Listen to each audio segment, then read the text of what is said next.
Hello, everybody. Hopefully I'm live. This is the first time I've ever used StreamYard. What was that? StreamYard. And I'm really excited about this. This is the first of the weekly lives. We have a whole schedule that is coming out now. And this topic that I'm talking about today is how to determine if bartender only services make sense for your business.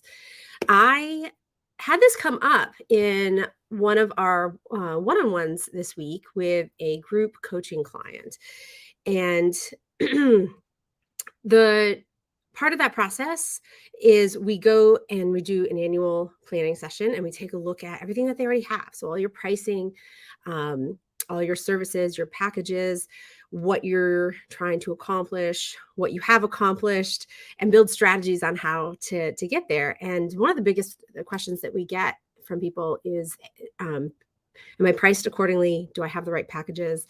And so I have built an entire process that I can walk people through to see not only are you priced appropriately, but are you offering things that actually make sense for your business. Believe it or not, sometimes you're offering things that cost you more money to offer.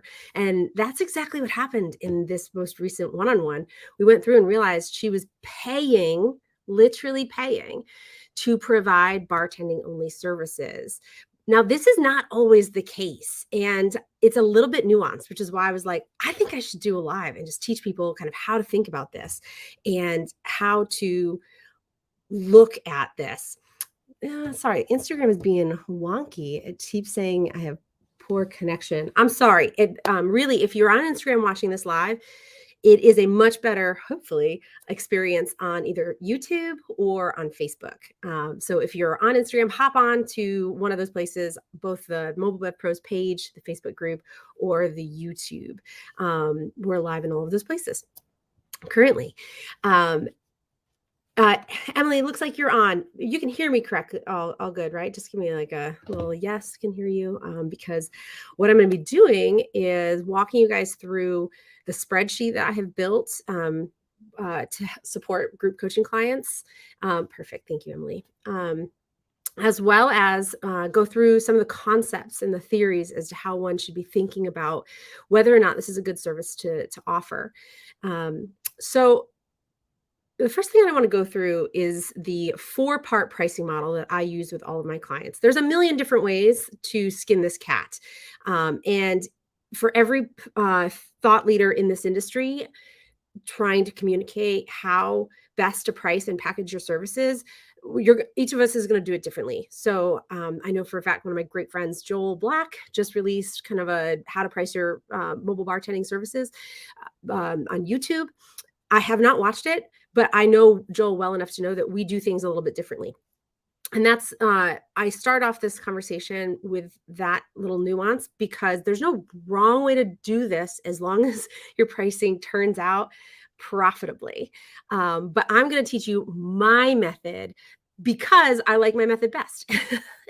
It's also a method that scales with the 3 variables of event-based services, which are guest count, duration, and services rendered. And it protects your profit margin no matter what variables happen.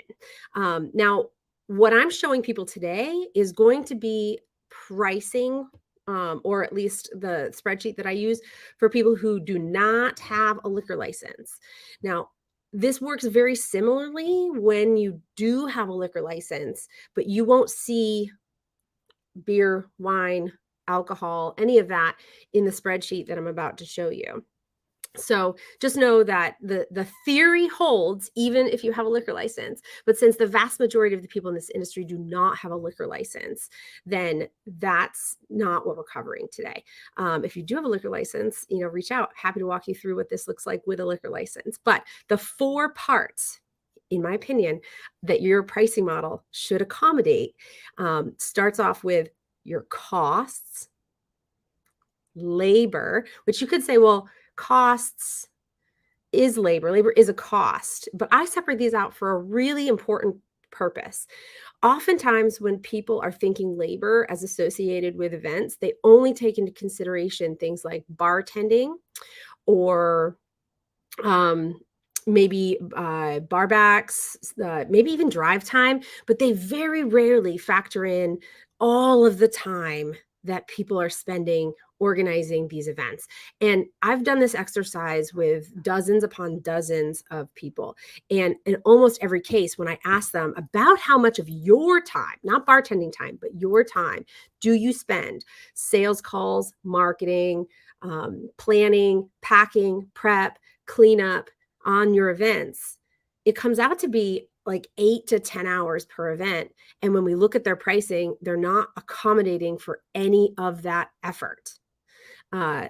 Paul says 15% PITA. I haven't gotten to PITA yet. Actually, I consider PITA to be separate from the labor costs.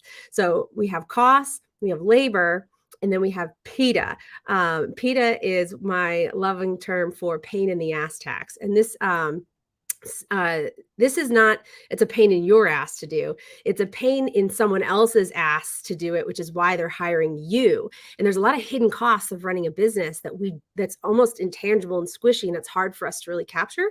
So for example, when you hire a new bartender, you have to post the job, you have to go through all of the applicants, you have to interview them, you then have to onboard them, you have to train, spend time organizing, and there's really nowhere else to capture that stuff within your pricing model.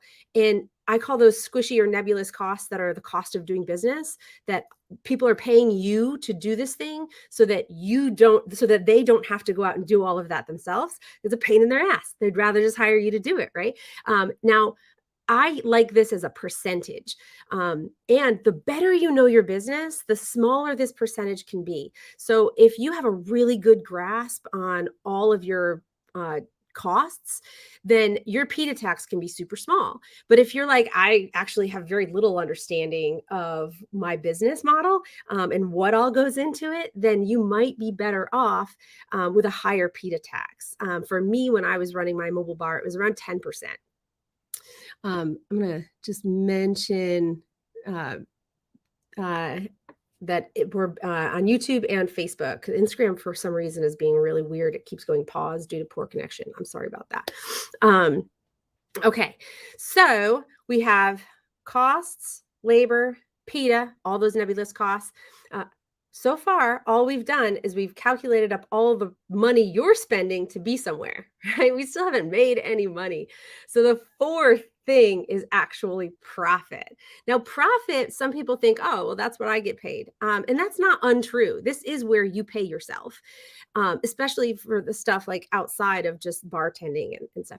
But it's more than that. It's the money that funds your business so that you can actually be a business. It's money that allows you to invest in growth or expansion. Things like a warehouse when it comes time to be that. Or one of the things that I oftentimes get with the more advanced business owners is like, I'd love to hire help. I just can't afford it. Help should, first of all, pay for itself. But you're right. You do need a little bit of something, a little nest egg at some point to get you started.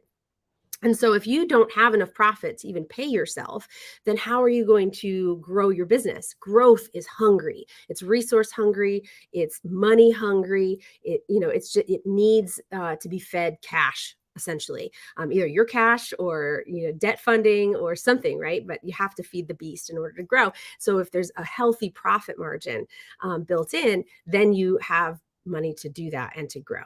So that's the 4-part pricing model. Now I'm going to flip over to the spreadsheet that I utilized yesterday in an exercise with one of my clients to go through whether or not bartending only made sense for their business. Let me see how this looks. Okay. So hopefully y'all can see this. Again, Instagram, I can't do this. Blame Instagram. I can't screen share with Instagram. I've looked at all the softwares, believe me. So if you hop over to Facebook group, Facebook page, or to YouTube, you should be able to see it there. And I've a version of this is in the academy. So if you're already in the academy, this is going to look and feel very familiar because this exists. Now I broke this out a little bit more because this is a beta version of the next version. So this is version 2 of the pricing and packaging workbook from the academy. I'm beta testing that with the group programs currently. And this is broken out into a bunch of different tabs. So it's going to look a little bit different. But the first thing that we talk about or we focus on is event related costs. These are averages. I could go through each and every one and where it all came from. But in reality, I'm just going to focus on bartender costs right now because that's what this particular live is talking about. So I talked to a lot of people. About $25, between $20 and $25 an hour is the average hourly rate for bartenders for event-based businesses. Now, people working in restaurants, they're not making $25 an hour. But for event-based businesses, $25 an hour across the country average is about what people in mobile bar industry are paying their bartenders. And then we have travel costs per mile, about $1.10. Now, this incorporates not just gas, but wear and tear, new tires, oil changes. A lot of times people forget to incorporate that in, but if you're using your vehicle for business purposes, you really do need to be thinking and factoring in all of the maintenance costs around having a vehicle. Then we have admin prep cost center. This is the where you capture labor that isn't bartending or setup related. So this is, all of your sales calls. This is your pre-event consultations. This is creating shopping lists, packing and prepping and cleaning up. This is $20 an hour, but you could be like, I tell people, whatever you're making in the market, like if you're making $40 an hour doing something else, then you should put $40 an hour in here because you wouldn't want to pay yourself less than someone else pays you or sees your value, right? So I have this at $20 an hour because I feel like that's a reasonable middle number here. And then the number of setup and breakdown hours at 2.5. Now, this could be 3, it could be however long, but on average, 2.5 is kind of what we're looking at there. Let me just click over and see. Looks good. Okay, perfect. Thank you, Emily, for letting me know. So I'm not going to show the consumables tab or the bar equipment cost or even the large equipment cost because none of those things apply to bartending only, right? I'm just sending a bartender with equipment, and that equipment, about $5 worth of equipment, right? So not worth looking at that, but I am going to go straight to overhead costs. So this is a list of the costs that you have to run your business. So liquor liability, you've got a cost for that. General liability, you have costs for that. You have commercial car insurance. Hopefully you have commercial car insurance. Web hosting, if you're a part of the academy, or this was specifically for the MVP program, which is $6,000. The Achieve program. Then you have your CRM. Potentially you have eSync. You have rent and storage. You have phone. Right? You have all of these things. And then you have an events per year. This is a super important number because what we're going to try and do is we're going to try and smooth out all of these costs over the course of your entire year so that you know how much you should be incorporating per event and how additional events or fewer events are going to impact your overall pricing requirements. So I have 150 events per year in here, and we're going to play with that number just to start. Okay, so let's assume you do 150 events a year. I'm also going to get rid of some things because most of you aren't in my MVP program, right? So we're going to take that out. And maybe you don't have commercial car insurance because you don't have a rig and you aren't covered on your personal insurance. Well, you are covered in your personal, but you don't have commercial car insurance. I'm just going to leave that out. All right. And maybe you don't have rent or storage. So we're going to get rid of that here.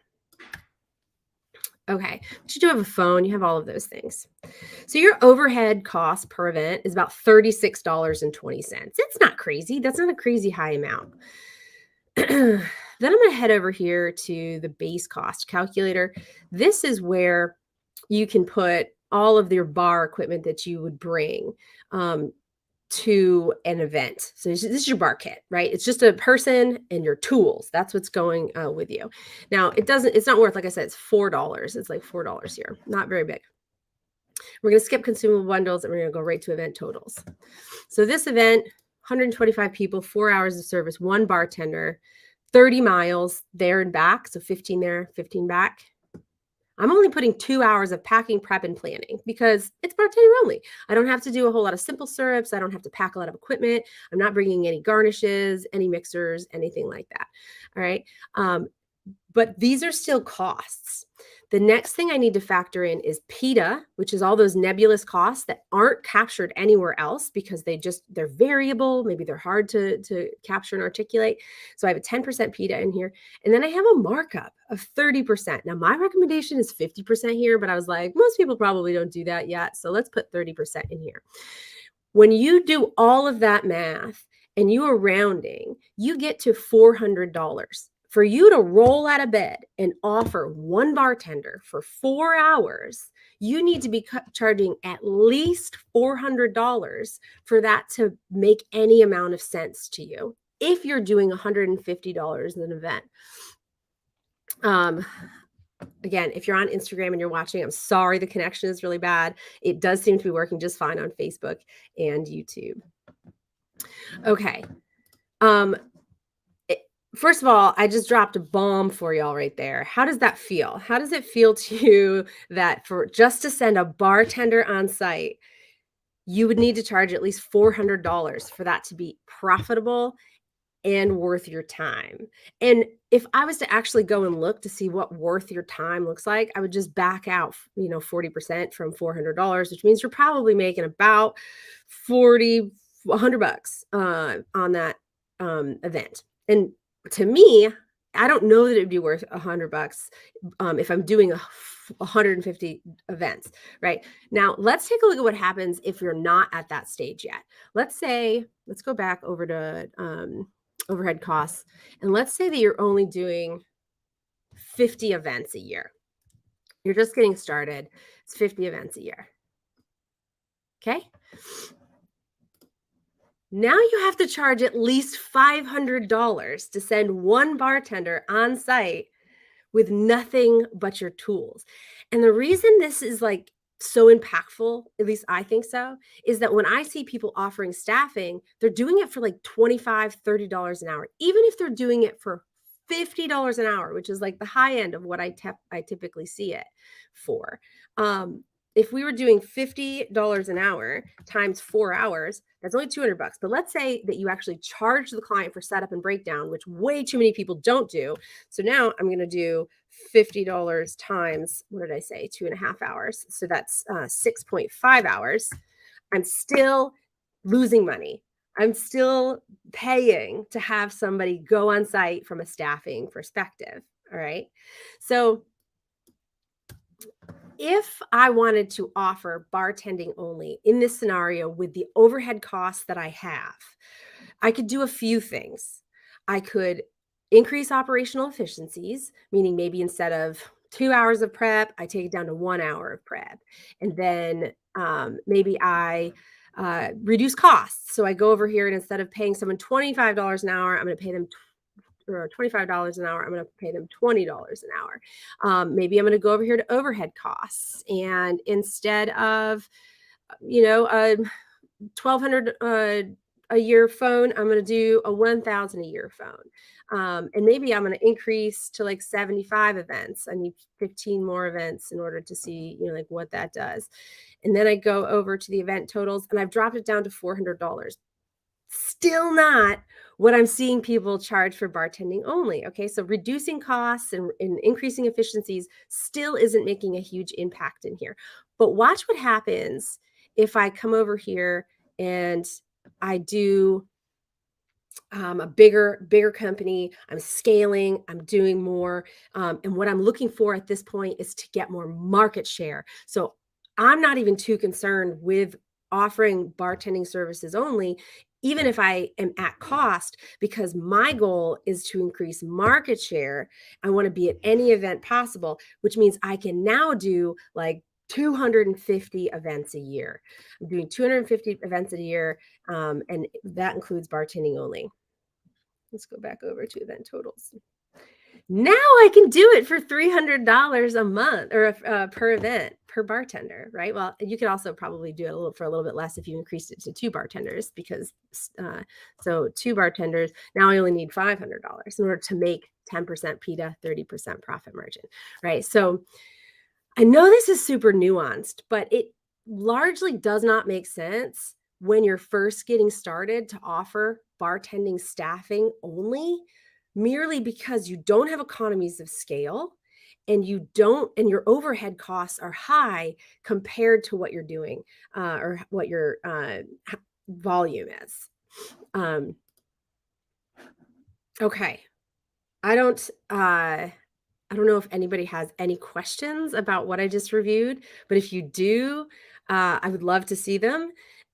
Drop them in the comment section. Will this be available in the Academy? I may have missed that. Megan, there is a version of this already in the Academy. So if you go and you search for pricing and packaging, the version 1 of this is already in there. This is version 2. It will be made in the Academy, but I'm beta testing it with the group program right now to make sure that the formulas aren't screwed up. It's much better to have like 15 people be like, Sarah, this formula is not working versus, 300 plus people that are in the Academy. So, but there is the version 1 of this already in the Academy. Let me just look at y'all for a second. Okay. What questions do you have? I know I covered a lot.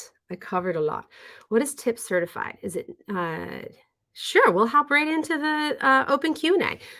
If anyone has any generalized questions about mobile bars, go ahead and drop those in the comment. Happy to answer those as well. TIP certified, I honestly couldn't tell you what TIP stands for. And it's called a few different things in a few different states. It could be ABC, it could be TIP, it could be serve safe in some states. They allow that option.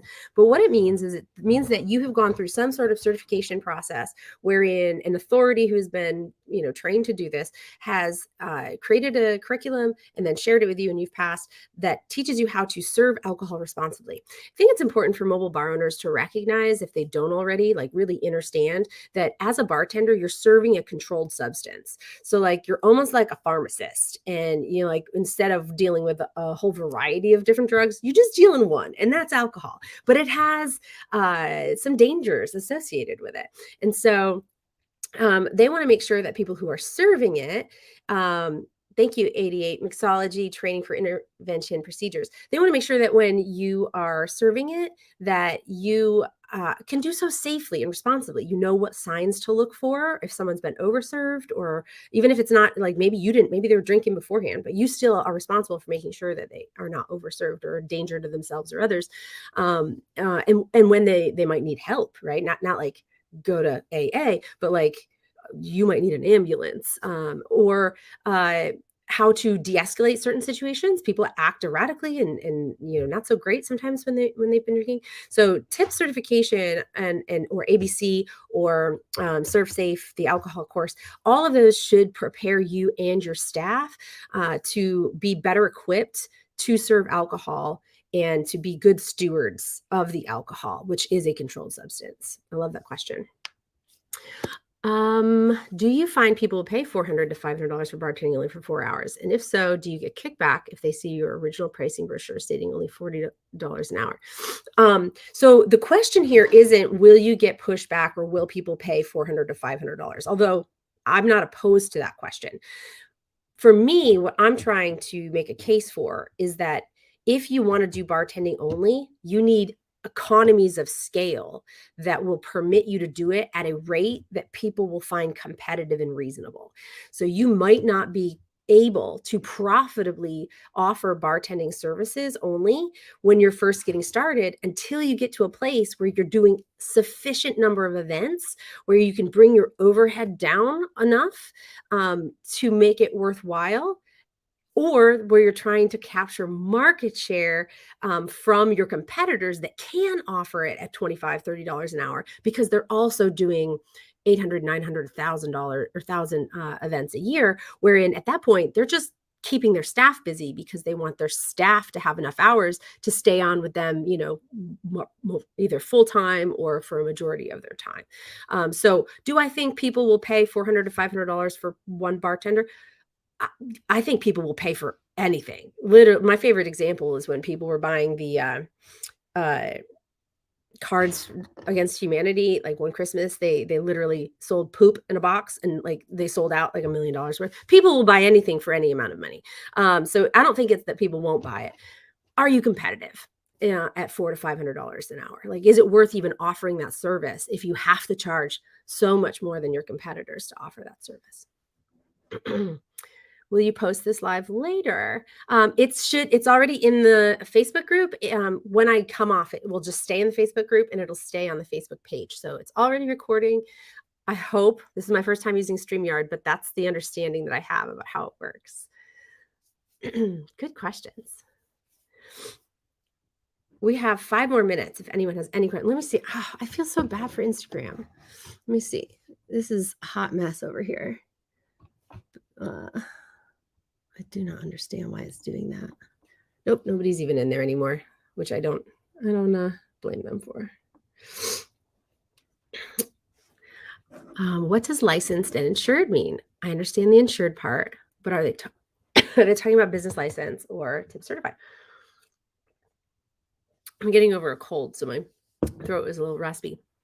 Licensed and insured can mean different things to different people. So I love this question, and I'm going to go in a little bit deeper, probably more than you want me to. But a lot of venues or corporations are going to ask for licensed and insured bartenders.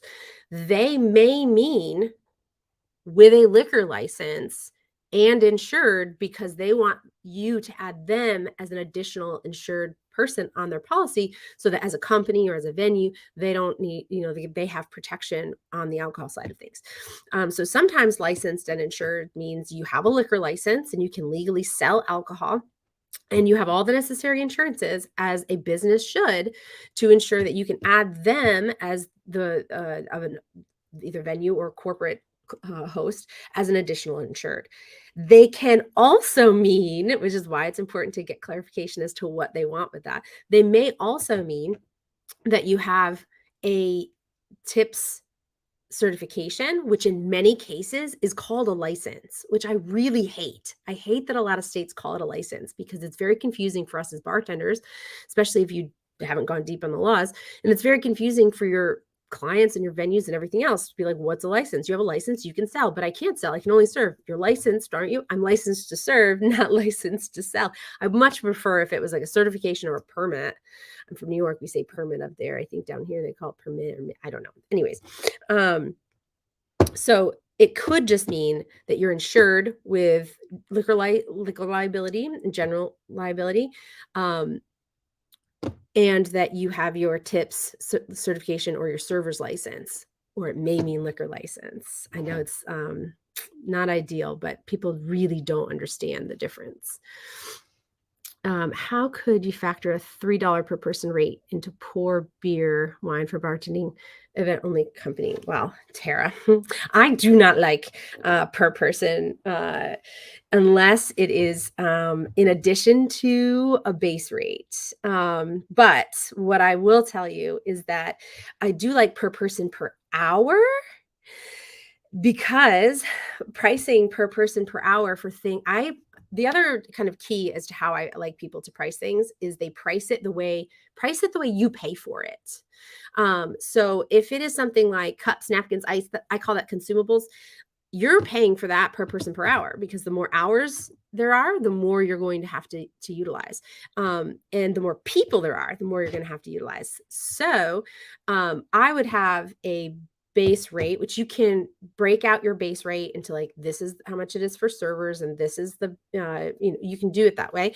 And then for the things like consumables or signature cocktail, it would just be on top of that as like an add-on. So if it was $3 per person per hour, that's how I would price it out. I would just say, whatever this package is, it's $3 per person per hour. Or if you meant $3 for a 3-hour event, then it's $1 per person per hour.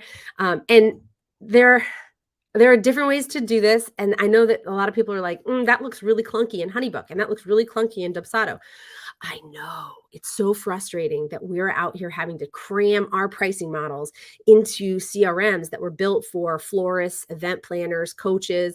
They don't have the real capacity for scaling up and down based on the things that we really need to scale up and down on. Most business models do not have the complexity that catering and bar catering have. We have very unique pricing needs if we're going to protect our margins and scale based on the three variables that all events have: guest count, duration, and services rendered. But that's how I would do it. I would just put that as like an add-on. If you want signature cocktails, we do that at $1 an hour per person, or like whatever that looks like. What would be the verbiage when speaking to a potential client to get them to book? I don't know, because I feel like that's a very vague question for me to be specific about, because verbiage would differ depending on how and what we're selling. What's the difference between this workbook versus the current pricing workbook?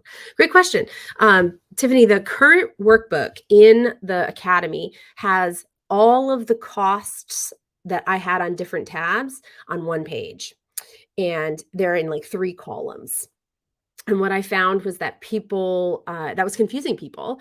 And that's how my brain worked. And so this is my attempt to try and break it out in a way that might be more conducive to other people's brains.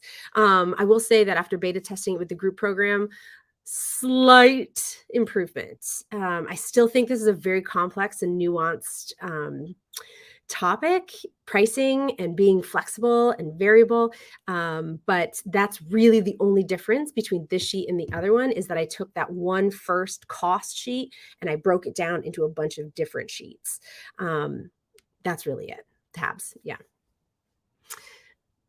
Oh my God, Tara, the mobile bar CRM. Stop it. Stop it. I would love software is a whole nother thing. And I love software. You plant, yeah, that seed has already been planted. In verbiage, in licensing. Thank you, Emily.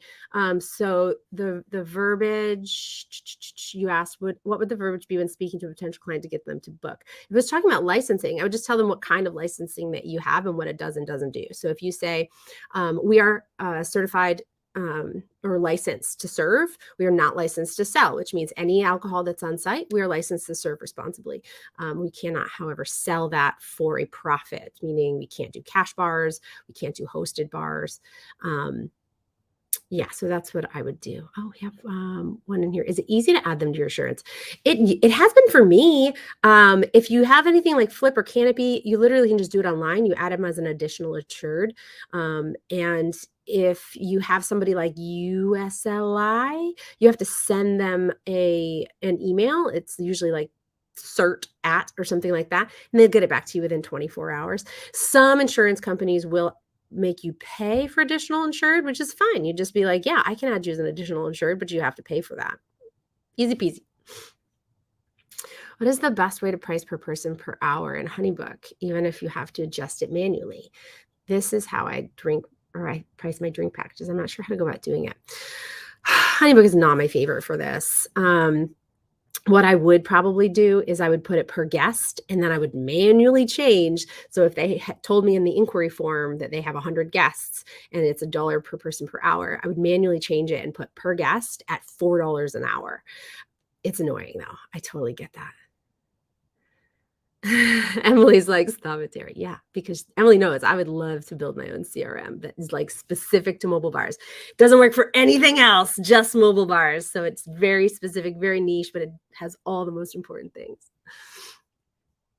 These are such good questions. I'm really having a lot of fun here. Yeah, you're welcome. So it doesn't look like we have any more questions here. I'll give you another minute or two to kind of drop them in the comments, and then I'll release you all to the wild. In the meantime, I do a few things that I could talk about.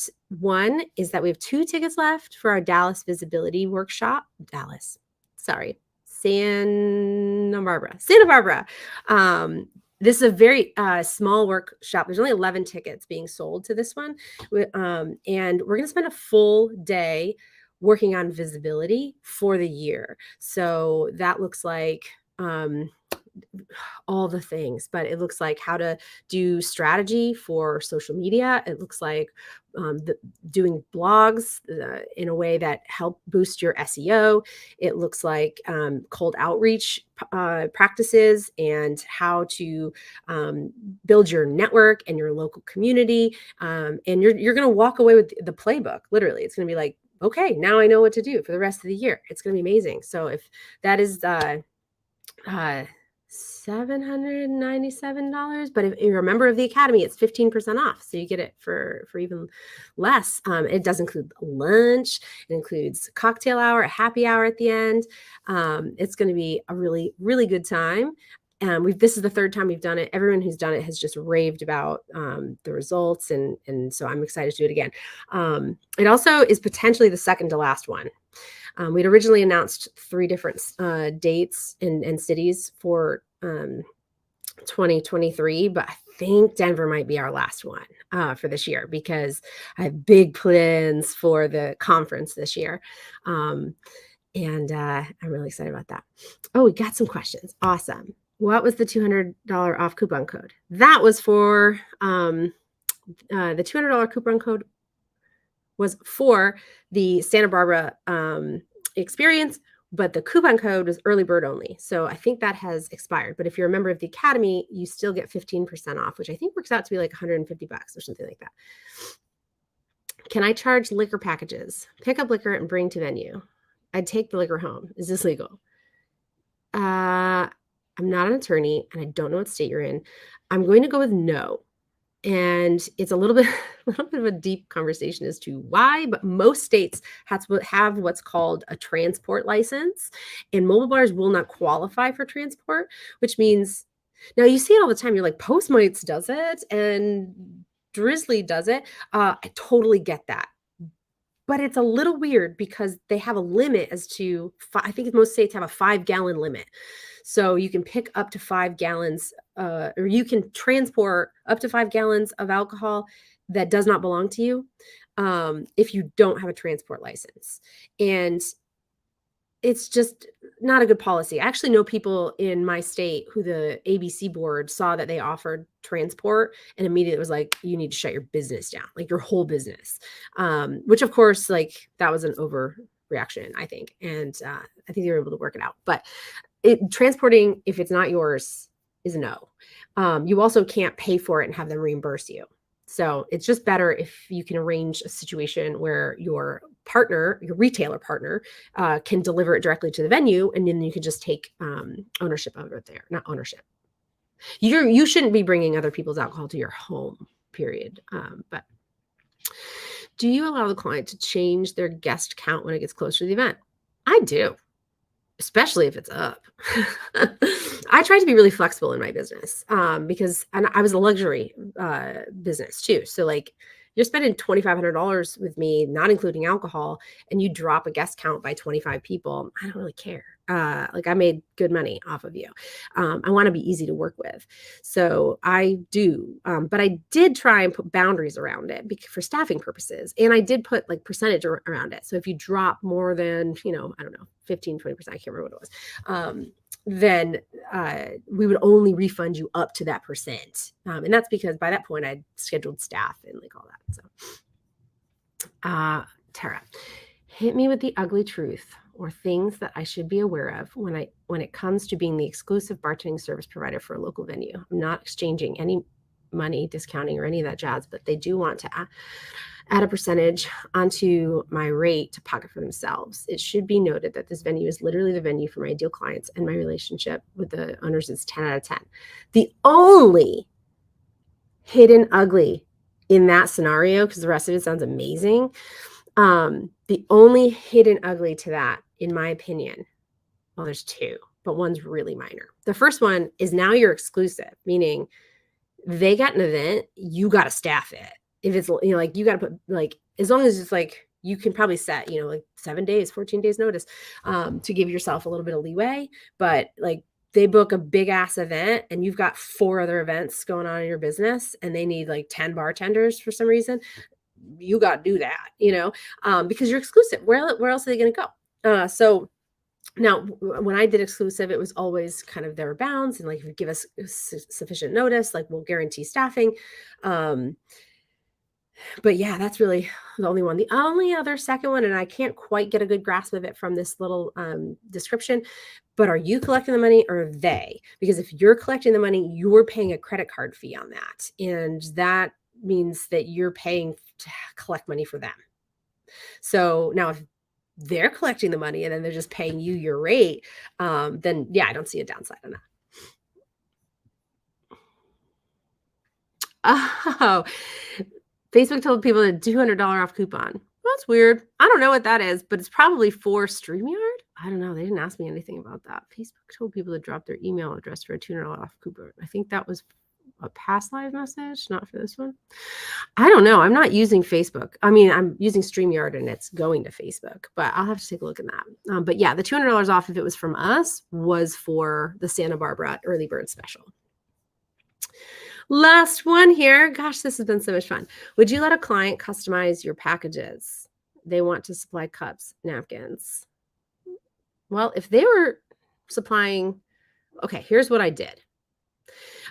I would allow them to bring whatever they wanted, but it didn't save them any money because I had too many, literally, how many times? Raise your hand, little comment, whatever. If you have gone to an event and they're like, I'm going to bring this thing, and you get there and it's not there, or it's the wrong thing, or it's a dumb thing, or whatever it is. Like I have gone to events where they insisted on being the ones to bring the alcohol instead of using my partner retailer, and they forgot the alcohol. What am I supposed to do? What am I serving here today? I've gone and they're like, oh, the cups, the whole case is next to the door in Cincinnati. You know what I mean? So like, they're not going to blame the host. They're not going to blame the bride and groom for that. You know what I mean? It just ain't good. What am I reading right now? Paul, I love you for this question. I am reading what I'm reading. Actually, you should follow me on Storygraph. I read a lot of books at the same time, but the one that I'm reading right now that is business related that I really like is, I think it's called Ninja Selling. Ninja Selling. It is so good. I'm not all the way into it. I'm only probably about, I don't know, 30 pages in, but so far it's really, really good. It's not, I think it's a real estate agent that wrote it, or a real estate person that wrote it. So it's not, bar related or hospitality related, but it's good. It's good. I like it. Subscribe to the news. Yeah, Emily's like, subscribe to the newsletter. New book feature every month. And if you aren't on the newsletter already, go to mobilebevpros.com. Just scroll down. There's a little newsletter sign up thing. Be the first to know about future lives. Be the first to know about what I'm reading. Be the first to know about what events we're doing. New things that are getting added to the academy. All the good things. Oh, we also have just sent an email today. If you didn't see it, the cutoff is soon. If you want to be on the conference committee. We're taking applications. If you become part of the conference committee, then you get a free ticket and a $500 travel stipend for the in-person portion of the conference. And you're going to help us reimagine and redesign the mobile bar industry conference, because it's totally different this year. We have to pick a new name, new venue, new format. And our number one value is community first. So we want people to weigh in on what their ideal conference experience looks like. And so you can apply to be on the committee using that link that was in the email today. No, Paul, you don't need to fill it out again if you already have. We've just been slow to make the deadline so that people had plenty of time to get their applications in, but the cutoff is very soon. All right, everyone. Like this if you enjoyed it, if it was valuable. That way we know if this format worked well for you. Otherwise, if you didn't like something about it, then tell us that in the comments so that we can make those adjustments. And I will release you back into the wild. Thanks everyone for showing up.